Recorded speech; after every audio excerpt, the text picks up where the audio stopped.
Hello दोस्तों, स्वागत है आप सभी का आपके अपने YouTube चैनल पर एक बार फिर से। सभी को राधे राधे, जय श्री कृष्णा, जय माता दी। जैसा कि आपको पता होगा, जो आपकी ये क्लास है स्टार्ट हो गई है। ठीक है, जो आपकी ये क्लास होने वाली है भारत का इतिहास, इसका हमें आज जो होगा, इससे जो क्वेश्चन होंगे वो आपके सामान्य परिचय से होंगे। ठीक है, आपका जो चैप्टर होने वाला है ये होगा भारत और इतिहास का सामान्य परिचय। ठीक है, बहुत ही इंपॉर्टेंट टॉपिक है और इससे 20 क्वेश्चन आपके लिए लेकर के आए हैं। और अब आपको डेली के डेली 20 क्वेश्चन मिलने वाले हैं। तो जिस किसी ने अभी तक क्लास को शेयर ना किया हो तो क्लास को शेयर कर दे, लाइक ना किया हो तो लाइक कर दे और बना रहे हमारे यूट्यूब चैनल के साथ। ठीक है, आपको इसमें हम इंडियन आर्मी से जितने भी क्वेश्चन पूछे जाते हों या एसएससी जीडी हो, बहुत ही इंपॉर्टेंट क्वेश्चन मिलेंगे। चलेंगे फिर क्लास को स्टार्ट करेंगे। एक बार सभी लोग बता देंगे हमारी जो आवाज़ है वो आप तक बिल्कुल क्लियर आ पा रही है या फिर नहीं। सभी लोग बता दें भाई, एक बार शेयर कर दें क्लास को। सभी लोग बताओ भाई, जल्दी से बता दीजिएगा यहाँ पर, फिर आपकी जो है क्लास को स्टार्ट करना है। चलिए, क्वेश्चन आपका क्या दिया गया। क्वेश्चन नंबर फर्स्ट है, बहुत ही इंपॉर्टेंट क्वेश्चन है। दिया गया, स्वतंत्र भारत के राष्ट्रीय ध्वज का डिजाइन निम्नलिखित में से किसने बनाया था। आपसे कहा गया है स्वतंत्र भारत में राष्ट्रीय ध्वज का डिजाइन सर्वप्रथम किसने बनाया। ऑप्शन नंबर आपका फर्स्ट होगा Mahatma Gandhi. Option number B हो जाएगा सी और डी। ऑप्शन नंबर बी होगा रविन्द्रनाथ टैगोर। ऑप्शन सी होगा बंकिम चंद्र चटर्जी और ऑप्शन नंबर डी हो जाएगा पिंगले वेंकैया। यानी कि आपसे पूछा गया है स्वतंत्र भारत के राष्ट्रीय ध्वज का डिजाइन किसने बनाया। यहाँ पर जो आपका राइट आंसर होगा वो क्या हो जाएगा, ऑप्शन नंबर आपका हो जाएगा पिंगले वेंकैया। अगर आपसे पूछे, यहीं पर आपसे पूछे तिरंगे में कितने रंग होते हैं, तो भाई सभी को पता होगा कितने रंग होते हैं। 3 रंग होते हैं। 3 रंग होते हैं। पूछा जाए कौन कौन से 3 होते हैं, बताओ कौन कौन से 3 रंग होते हैं, एक बार बताएं सभी लोग। बताओ, एक तो आपका भगवा होता है। कौन सा होता है, भगवा रंग होता है ना, जिसे केसरिया भी बोलते हैं। एक आपका भगवा होता है, एक आपका सफेद होता है। कौन सा होता है, सफेद होता है। और एक आपका हरा होता है। कौन सा होता है, हरा होता है। भगवा रंग बताइएगा किस चीज का प्रतीक होता है, बताओ भाई।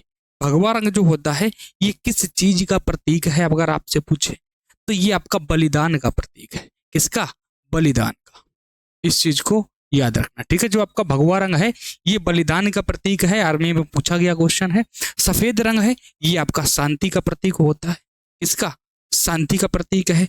और जो आपका हरा है ये आपका समृद्धि का प्रतीक है। इसका प्रतीक है समृद्धि का। ठीक है, समृद्धि का। ये चीज आपको याद रखना है। पूछा जाए जो तिरंगा होता है इसका अनुपात क्या होता है, तो सभी लोग याद रखेंगे 3:2 का अनुपात होता है। ठीक है, इस चीज को भी आप लोग याद रखेंगे। चलें भाई, बताओ आगे चला जाए, एक बार सभी लोग बता दें। चलिए, अगला क्वेश्चन है क्वेश्चन नंबर आपका सेकंड। कहा गया है भारत के राष्ट्रीय गीत के रचयिता। ऑप्शन नंबर फर्स्ट होगा रविंद्रनाथ टैगोर है। ऑप्शन नंबर सेकंड होगा Bankim Chandra Chatterjee. Option number third होगा सर मोहम्मद इकबाल और ऑप्शन नंबर डी होगा सरोजनी नायडू। आपसे पूछा गया है जो भारत के राष्ट्रीय गीत है इसका रचयिता कौन है, एक बार सभी लोग बता दें। भाई शेयर भी करेंगे क्लास को, जल्दी से बताओ। यहाँ पर जो आपका राइट आंसर होगा वो क्या हो जाएगा, और एक बार सभी लोग शेयर करते रहे, क्या हो जाएगा बताओ। ऑप्शन नंबर इसमें से क्या सही हो जाएगा, क्वेश्चन नंबर 2। भाई एक बार सभी लोग शेयर कर दें। यहाँ पर जो आपका राइट आंसर हो जाएगा बंकिम चंद्र चटर्जी, यानी कि ऑप्शन नंबर बी बिल्कुल राइट आंसर हो जाएगा। आगे चले क्वेश्चन नंबर 3। भारतीय प्रतीक चिन्ह की आधार पट्टी पर अंकित वाक्य आपका दिया गया सत्यमेव जयते कहाँ से लिया गया है, ऋग्वेद से लिया गया है, रामायण से लिया गया है, शतपथ ब्राह्मण से लिया गया या फिर आपका मुंडकोप उपनिषद से लिया गया।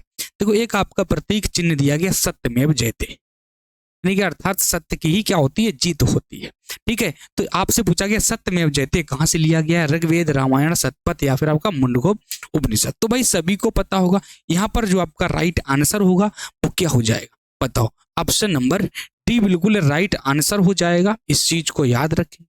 यहीं पर आपसे पूछे जो आपके वेद होते हैं, वेदों की संख्या कितनी होती है, आपसे पूछे उपनिषदों की संख्या कितनी होती है, बताओ। आपसे पूछे पुराणों की संख्या कितनी होती है, पुराण आपके कितने होते हैं, तो सभी लोग एक बार बताएं। सभी लोग बताएं। वेद आपके होते हैं 4। वेद कितने होते हैं? 4। पूछा जाए उपनिषद कितने होते हैं? तो आपके होते हैं 108। पूछा जाए पुराण कितने होते हैं?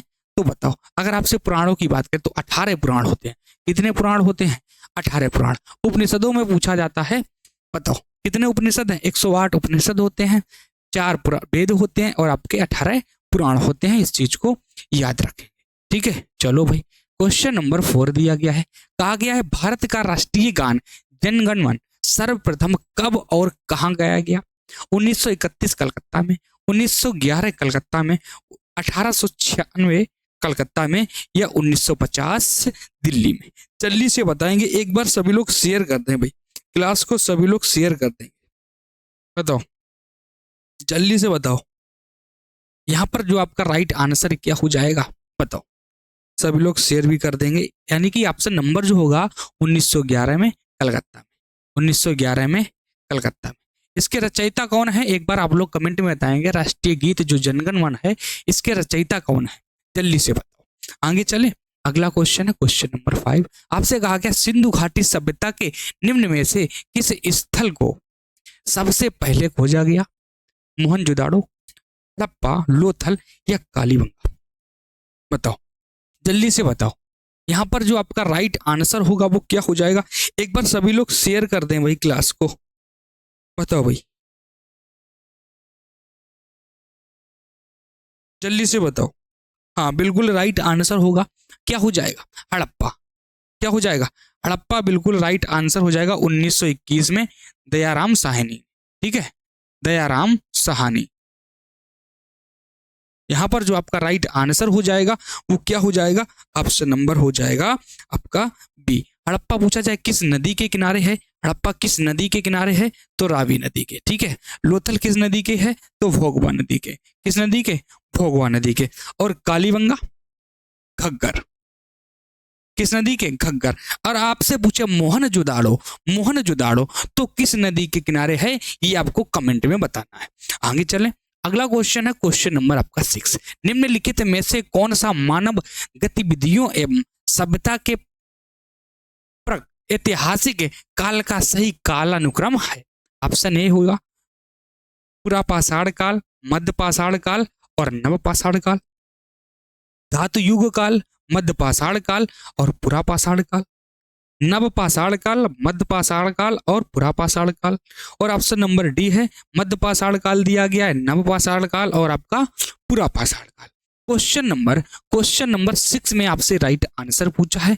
जल्दी से बताएं, जल्दी से बताएं भाई सभी लोग। राइट आंसर आपका क्या हो जाएगा? यानी कि निम्नलिखित में से कौन सा मानव निर्मित एवं सभ्यता ऐतिहासिक काल का एक सही क्रम है? तो यहां पर जो आपका राइट आंसर होगा ऑप्शन नंबर ए हो जाएगा। पुरा पाषाण काल होता है, मध्य पाषाण काल होता है और आपका नव पाषाण काल होता है। याद रखें। आगे चलें क्वेश्चन नंबर 7 की तरफ। क्वेश्चन नंबर 7 की तरफ बताओ भाई। दिया गया सिंधु घाटी सभ्यता के लोग किसकी पूजा करते थे?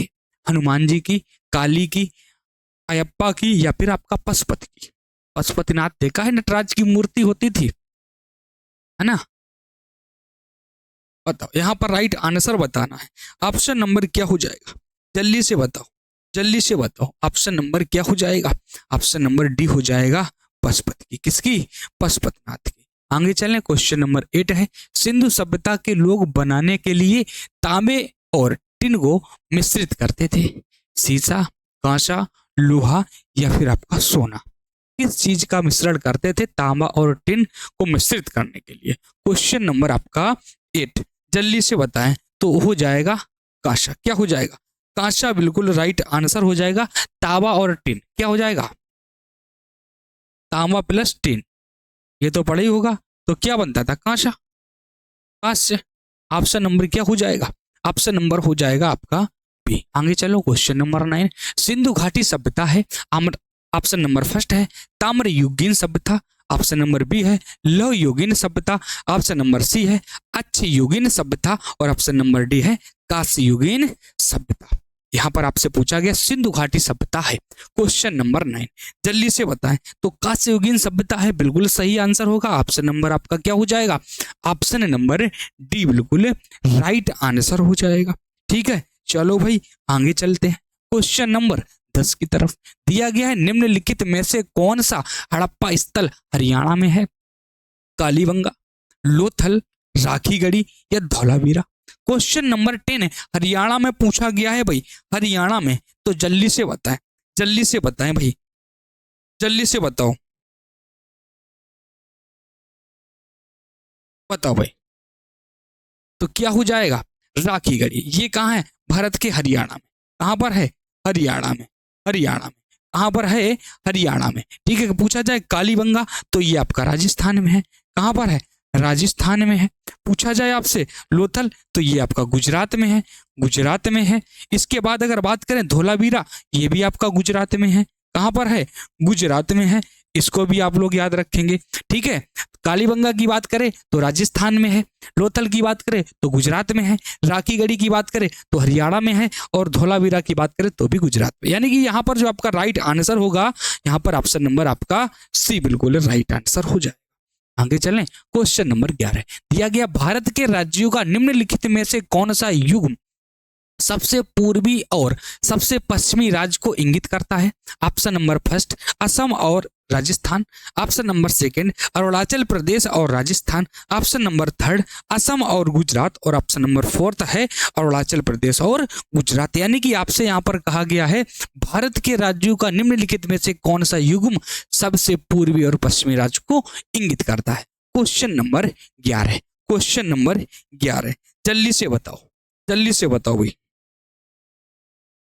शेयर भी करना है, सभी लोग क्लास को शेयर भी कर देंगे। बताओ, जल्दी से बता दीजिएगा, यहाँ पर जो आपका राइट आंसर होगा वो क्या हो जाएगा? Option number D Arunachal Pradesh और गुजरात। क्या हो जाएगा? अरुणाचल प्रदेश और गुजरात। बताओ, एक क्वेश्चन है भाई करंट में, आपसे कुछ पूछ लेते हैं। ठीक है, असम, इसके बाद राजस्थान, इसके बाद महाराष्ट्र, इसके बाद कर्नाटक, इसके बाद मध्य प्रदेश। चलो भाई इतने की बताओ। आपसे इन सबके सीएम के बारे में पूछेंगे।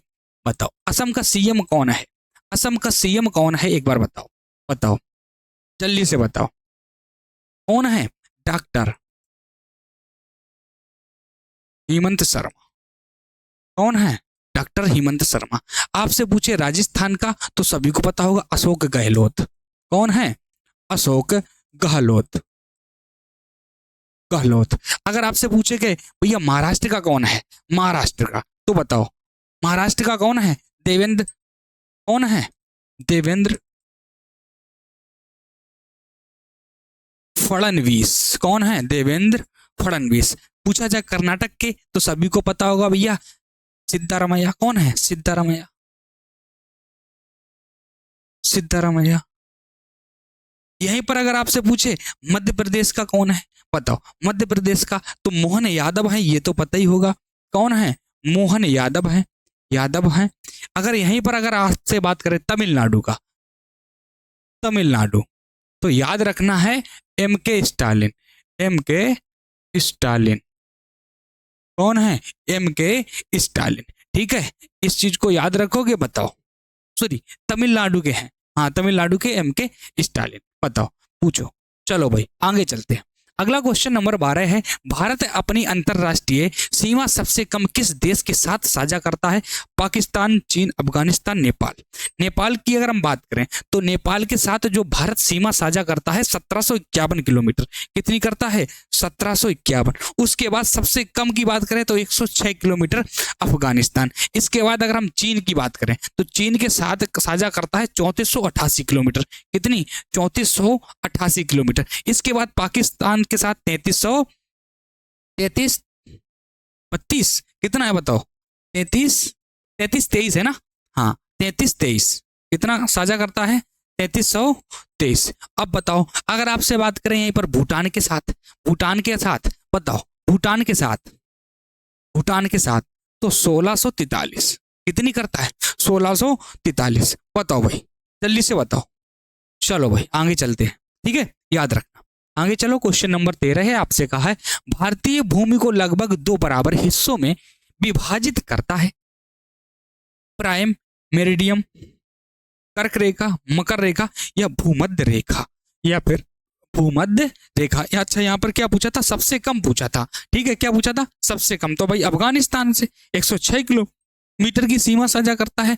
ठीक है, सबसे अधिक पूछा जाए, सबसे अधिक तो चीन के साथ 3488, उस चीन से कम फिर आता आपका पाकिस्तान, उसके बाद 1781 नेपाल, इसके बाद भूटान, अफगानिस्तान और आता है म्यांमार। ठीक है, इस चीज को याद रखें। म्यांमार के साथ अगर आपसे पूछा जाए कितनी सीमा साझा करता है, सॉरी भूटान के साथ, तो भूटान के अच्छा गलत बता दिया, म्यांमार के साथ। अच्छा भाई एक मिनट, ये है म्यांमार।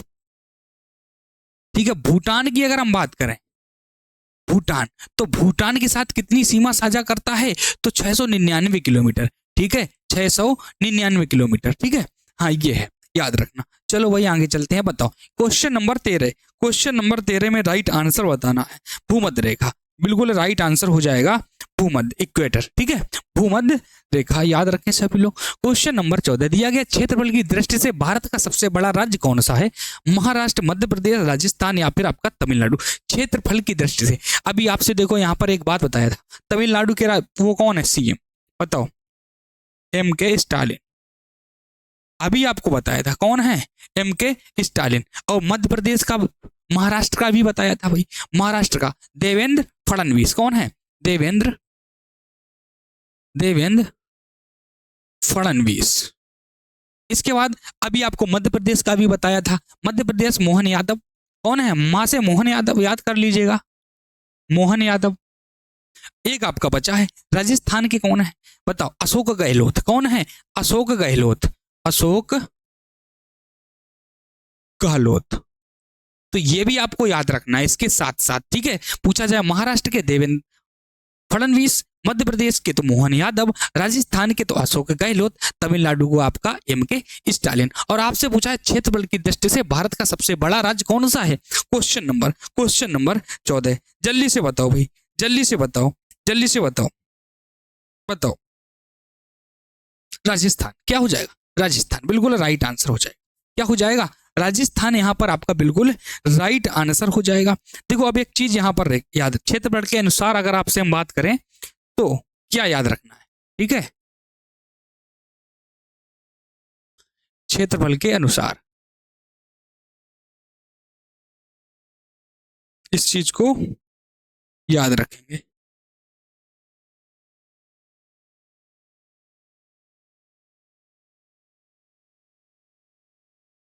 ठीक है, एक तरफ भारत के राज्य और उधर भी छोटे राज्य, इधर आ जाएंगे आपके बड़े राज्य। ये हैं बड़े राज्य और ये हैं छोटे राज्य। ठीक है, अगर हम बड़े राज्यों की बात करें तो बड़े राज्यों में आपके क्या आते हैं, जैसे आपका राजस्थान हो गया, मध्य प्रदेश हो गया, हमने यहां पर लिखा राजस्थान। ठीक है, मध्य प्रदेश, राजस्थान हो गया, मध्य प्रदेश हो गया, इसके बाद महाराष्ट्र और उत्तर प्रदेश। क्या आता है, महाराष्ट्र और आपका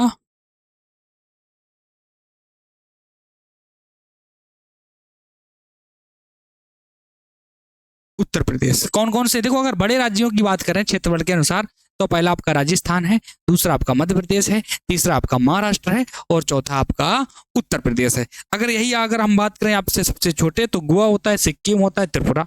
सबसे पहले आता है गोवा, लिख लो, इसके बाद सिक्किम,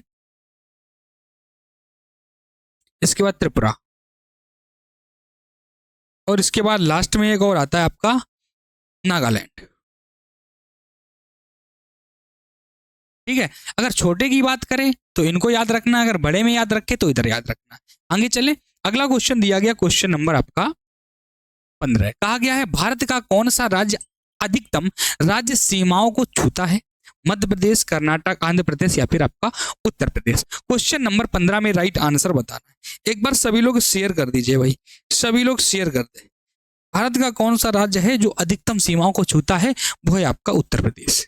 क्या है, वो है आपका उत्तर प्रदेश। इस चीज को याद रखना है। आगे चलें, क्वेश्चन नंबर 16 आपसे कहा गया अंडमान और निकोबार द्वीप में, द्वीप समूह में लगभग द्वीप शामिल है, 372, 472, 572 या 672।